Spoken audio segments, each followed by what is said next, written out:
진화해 수욕장 일대를 걷다. 회야강과 동해가 만나고 서생면과 온산읍으로 나뉘는 통싯돌.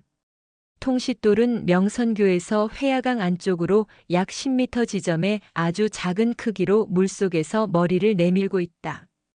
땅 이름 울산 사랑강 길부에서 통시는 뒷감변소를 뜻하는 말이라고만 기록돼 있다. 회야강의 물이 동해에 마지막으로 흘려보내는 똥물의 항문 역할을 한다는 점에서 변소로 이해할 수 있다.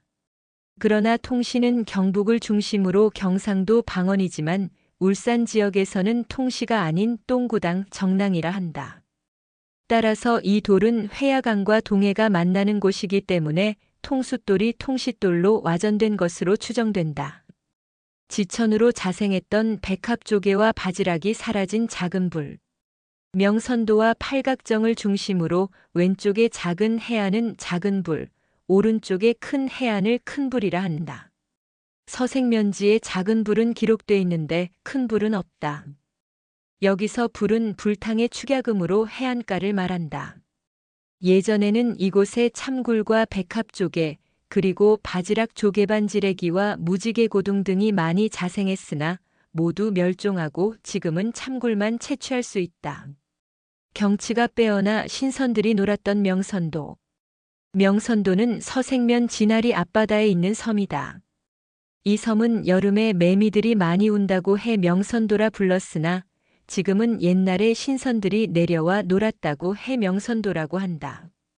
또 이곳은 한때 동백이 자생한다고 해서 동백도로 불린 적도 있다. 한편 이른바 서생팔경 중 진아리가 배경인 두 곳이 있다.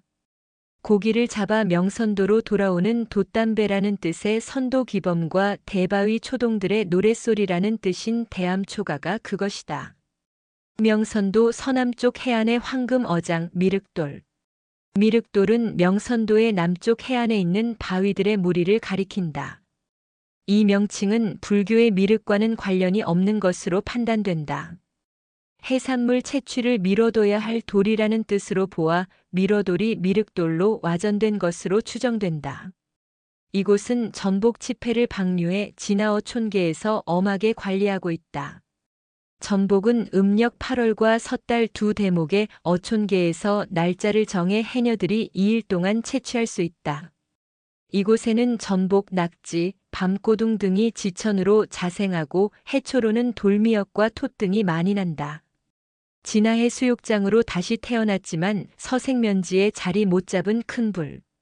팔각정에서 명선도를 바라보며 오른쪽의 큰 해안은 큰 불이고 왼쪽의 작은 해안은 작은 불이다. 그런데 서생면지 지도의 작은 불과는 다르게 큰 불은 기록돼 있지 않다. 진아리 해녀들이 좌판 영업하다 개처럼 쫓겨났던 깨목거랑. 깨목거랑은 인성암 뒷산에서 발원해 진화교를 거쳐 동해로 흘러들어간다. 개목거랑이 깨목거랑 혹은 깨목거랑으로 와전된 것이다. 진아리의 도로명 주소는 깨목령길로 6곳의 길이 명명돼 있다. 한편 진아리 해녀들이 이 거랑의 동쪽 해안을 매입해 약 10년 동안 여름에 채취한 해산물을 오전에만 좌판에서 영업했다. 그러나 민원이 발생해 해녀들이 강제로 쫓겨났다. 해녀들은 명선도 앞 해변으로 좌판을 옮겼으나 또 철거됐다. 명선도와 함께 진아리의 서생팔경 중 한 곳 대바위. 대바위는 진화해 수욕장과 솔개해 수욕장 사이에 있는 거대한 바위다. 주민들은 이 바위를 대바라고 줄여서 부르고 큰 바위라는 뜻으로 인식하고 있다. 그런데 이유수는 여러 개의 큰 바위가 첩촉해 큰 대를 이뤘다고 해 한자로 대암이라고 기록하고 있다. 참고로 대암초가가 서생팔경 중에 한 곳인데 대바위 초동들의 노랫소리라는 뜻이다. 다양한 해산물이 섭처럼 지천으로 서식하는 천혜의 황금어장 섭자리. 서생면지에는 습자리로 기록돼 있고 인근 주민들은 섭자리로 인식하고 있다. 그런데 부산시 용호동의 섭자리 마을 유래에서 섭은 바다의 입, 즉 해조류를 가리키고 많다는 뜻이라고 한다. 이 사례를 참고하면 이 지명은 섭자리라고 표기해야 하고 해조류를 비롯한 다양한 해산물이 많이 서식하는 자리라고 할 수 있다. 이곳은 그 뜻에 걸맞게 말동성 계양장구, 홍합, 성게, 굴, 전복, 멍게, 해삼, 낙지, 군소 등이 많이 자생하고 해초로는 돌미역, 김, 톳, 사각 등이 지천으로 서식해 진아리 해녀들의 단골 물질 장소다. 바닷물에 잠겼다가 드러나기를 반복하는 이덕돌. 이덕돌은 솔개공원 동쪽 바다의 두 개의 바위로 있는데 썰물 때 약 50cm 높이로 드러난다. 이 돌은 덕도, 이덕도, 이덕여- 등으로도 불린다. 여기서 여는 썰물 때는 바닷물 위에 드러나고 밀물 때는 잠기는 바위를 말하는 우리말이다. 썰물 때도 바닷물 위에 드러나지 않는 험한 암초와는 구별된다. 서생의 역사가 숨어있는 진화교. 진화교는 깨목거랑에 설치된 작은 다리로 진화에서 간절고주로 가려면 반드시 건너야 하는 교량이다. 울주군이던 서생은 1962년 11월 동래군에 편입됐다가 1973년 1월에 동래군이 양산군에 통합됨에 따라 양산군이 됐다. 1983년 2월 울주군으로 복귀한 시련의 역사가 있는 지역이다. 이 다리는 1972년 2월 서생이 동래군 관할일 때 완공됐다. 비록 총 연장 10m, 교폭 7m의 작은 다리지만 서생면의 역사가 숨어있는 귀중한 건축물이다.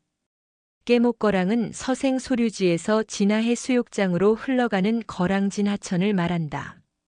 적막한 신라 고찰 인성사. 서생 해운산에 있는 작은 절이다. 신라 무열왕 때 원효대사 창건한 것으로 전해오고 있다. 절 입구에 있는 수령 500년 노거수 팽나무가 고차림을 말하고 있다. 1970년대 진화 이근수의 고택 만석정 행랑채를 헐어 대웅전을 지었으며 칠성각, 산신각, 요사채 등이 있다. 임진왜란 때 사명대사가 이 사찰에 머물면서 외장 가토 기요마사와 서생포회성에서 담판했다는 이야기가 전해온다. 유형문화재 17호 신중도와 문화재자료 18호 석조보살 좌상이 있었으나 도난을 우려해 범어사 성보박물관에서 보관하고 있다. 글 김진곤 울산 양산지역사도서관 관장 변상복 울산 향토사답사회 회장. 사진 변상복 울산 향토사답사회 회장.